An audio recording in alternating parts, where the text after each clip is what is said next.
Because now we are really in that wrap-up mode of, putting everything together in the mind. So if you could help us do that and formulate what you have to It's say, all that'll- set out in the note that I have given. excellent. Okay. So, Mullah, we don't have So we to can really get the travel note anywhere else. Just formulate it. That's right. Mullah, I just wanted to mention one other broad point, Mullah, before. If your Lordships will allow me to respond to your Lordship's query a little later, if your Lordships permit me to do that. I just wanted to make one other broad point, Mullah. And that is, if your my lords look at Article 180, sub-article 1, is as to whether the chairman or the speaker of a house has become subject to disqualification, the question shall be referred for the decision of such member of the house, as the house may elect in this behalf, and his decision shall be final. So what is it that I am canvassing before your lordships? That there can be no hiatus. Yes. If there's a deputy speaker against you who have given notice, the disqualification proceedings don't stop. That's my first Mullah. At the outset, I made that submission to your lordship. They've not answered it. That's why the order of this court on the 27th, saying that, all right, you can file your reply, Mullah, is as well as the proceedings won't go on. Is as if their proceedings won't go on. Because somebody else would have presided over the house and proceeded with the disqualification. This is the problem with the Nabam Rebia judgment now. So it gets referred. And the deputy speaker cannot decide. Until the decision of the committee of the house is taken, what happens in the interregnum? Which decision of which committee? This question as to his disqualification is referred to the committee. Yes. Right? Committee is looking into the matter. In the meanwhile, what happens? No matter the person elected as the speaker then or chairing the house will decide. There is no committee. Read with 180. Yes. There is no committee. So therefore, all this not dealt with in Nabam Rebia. What's the ground for removal of this speaker? That's the other point I wanted. No ground. I'll show your lordship that notice. Nothing. So that was not a disqualification. He was not being removed under disqualification under the 10th schedule. Correct. Therefore, that notice was an ab initio void. No, but they can always say that, look, we don't have confidence in the speaker. No, they can't, because that's the removal proceedings are under 179. I showed your lordship Shakhtar and call, which says it has to be for reason. I showed that to your lordships at the outset. Because removal is stigma, which is why he is allowed to be in the house, allowed to participate in the proceedings and respond to the allegations. It's not a no confidence. No confidence is no reasons. It's a removal. Again, not considered in Nabam. So these are very serious questions. That's another broad point I wanted to make, before I proceed. Yes. Anyway, now kindly come to the propositions that I have placed before your lordships. In rejoinder on 14th of March. That is A4 is Mr. Sibal, is it? Yeah. Petitioner rejoinder written submissions. Yes, that's correct. So, all that I've set out now so that I don't have to, wherever necessary, I'll refer to the document, otherwise not. Because your lordships have actually gone through all the documents. But, first I will deal with their argument was, as your lordships will notice. Page 2. Yes. 3 is the respondents have not incurred disqualification under the 10th schedule because their claim is not that there is a split, but that they represent the Shiv Sena. That's their case, which has been decided by the Election Commission in their favor, that there is no distinction between the legislative party and the political party, and the 10th schedule does not stifle the right of the legislatures to dissent. That's their argument.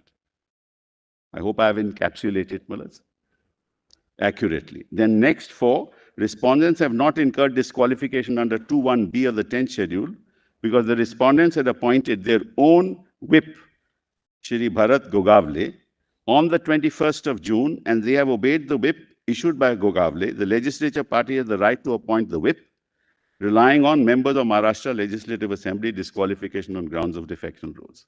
I hope, that's a correct articulation of what they've said. Now, our answer, kindly straight away we'll come to the heading, I first deal with the governor. Why don't we deal seriatim with your submissions actually? A, governor, from A onwards. All right. That I might can be do that. better I so that thought you I know. would finish the governor first and then. Yeah, exactly. That is A at page 3. Three. Capital A. Capital A, yes. A, Governor's decision. that's correct. Give me a minute. Yes. It's capital A.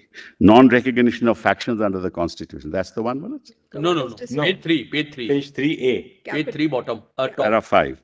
Para 5. Yes. Oh, okay, yes.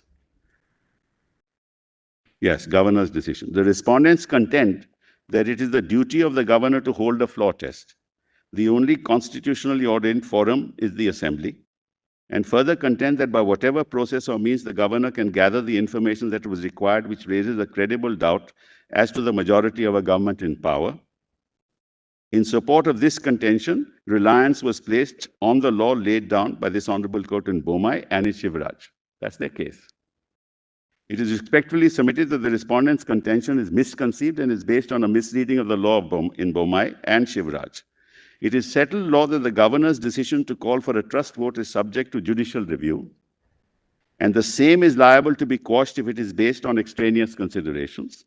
In Shivraj Chauhan, whilst holding that the exercise of discretion by the governor to call for a floor test is subject to judicial review, this Honorable Court observed that, quote, the court is entitled to determine whether in calling for the floor test, the governor did so on the basis of objective material and reasons which were relevant and germane to the exercise of power. The exercise of such power is not intended to destabilize or displace a democratically elected government, accountable to the Legislative Assembly and collectively responsible to it. The exercise of the power to call for a trust vote must be guided by the overarching consideration that the formation of the satisfaction by the governor is not based on extraneous considerations. That's the heart of the decision. It's not Miller's that he cannot call for a floor test, but the reasons on the basis of which he must call for a floor test must not be extraneous and irrelevant, which is what I tried to show yesterday to your lordships. Then, Malaj, the governor cannot resort to whatever process or means to gather information which casts a doubt on the confidence enjoyed by the government in the assembly. The governor's satisfaction has to be based on relevant and constitutional considerations. In the present case, the governor, in his decision on 28th of June, arrived at his satisfaction that the government headed by Uddhav Thackeray had lost the trust of the House on the basis that, and I quote, majority of Shiv Sena MLAs have given a clear indication on behalf of the Shiv Sena legislature party that they intend to exit from the Maha Vikas Aghadi government. That's the heart of the matter, Manas. That's the decision of the governor. That 34 of them have come to me, and I recognize them. If that's germane to his decision-making, constitutionally germane to his decision-making process, he's right. And that's why I said to your lordships yesterday, and I gave your lordships the Sarkaria Commission, Malas, that the governor can only deal with alliances. He can only deal with parties. He cannot deal with individuals. Otherwise, there'll be havoc. Any three people from any party will go to say that now you must call for a floor test. All right, let's read ahead so that we'll get your formulation. Yes. Firstly, it is respectfully submitted that the resolution of 34 members of Shiv Sena, which is relied on by the governor in his decision on 28/6, does not state that the 34 members intend to exit from the Maha Vikas Aghadi government.